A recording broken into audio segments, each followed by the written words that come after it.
21st century concerns about fast fashion are not the first time that there's been pushback against the textile industry, the impact on workers' rights and the quality of goods that are being produced. The arts and crafts movement, which began in Britain in the 1850s and continued until about the 1930s, although it's mostly associated these days with the wallpaper designs of William Morris, was actually a philosophical movement that was very much focusing on these same concerns and ideas. And Standen House in West Sussex, run by the National Trust, is a really interesting place to look at how these philosophical underpinnings actually worked in practice. Although William Morris and the Morris & Co. Company are synonymous with the arts and crafts movement today, it was actually a movement that involved more than 130 different organisations just in Britain alone, as well as multiple other influential individuals. One of those very early on was John Ruskin, who expressed concerns that the Industrial Revolution and the new work within factories had produced a kind of servile labour, which he contrasted to the dignity of those who were working within their own individual workshops and able to use their own designs. Alongside that were many people concerned about quality, the idea that designers no longer actually understood the craft, the materials, what they were doing, what they were producing. And at Standen, we can see some of these ideas being put into practice.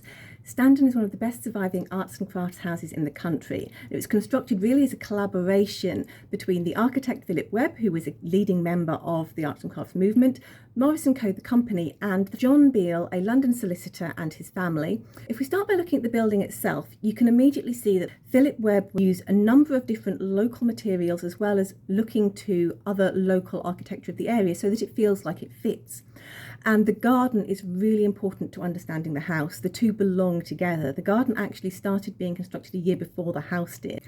When it comes to the decoration, there's a very strong influence of Morris & Co. They provided curtains, wallpapers, textiles, but not always as a finished item. One of the things Morris & Co. did was provide patterns that could then be made up by others. And a number of examples here where the family have actually done the embroidery of Morris & Co. items, such as bedspread in the eldest daughter Amy's room and these wall hangings.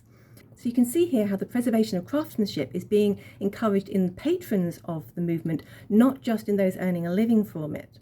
But there were still multiple people whose craftsmanship fed into this building. And a really interesting example of that is some of the metalwork done by John Pearson. There's a wonderful fireplace in the dining room, which was designed by the architect Philip Webb and created by Pearson. But then also we've got an example of one of his log baskets, which has the ship and fish pattern, common for an awful lot of items produced in his workshop, because he was actually working with Cornish fishermen, teaching them the skills that they needed to create beautiful metalwork items so they had a second source of income. John's wife, Margaret Beale, in particular, had a really strong influence on the internal decorations. And she went beyond Morris & Co. to bring in work from other designers, including this blue vase by Wilcox & Co. When you see these rooms as a whole, with all of these items brought together, you get a really strong sense of what these arts and crafts designs were meant to look like in use. Today, patterns are often one key item within a space, a single wallpaper, a single set of curtains, with plain designs otherwise.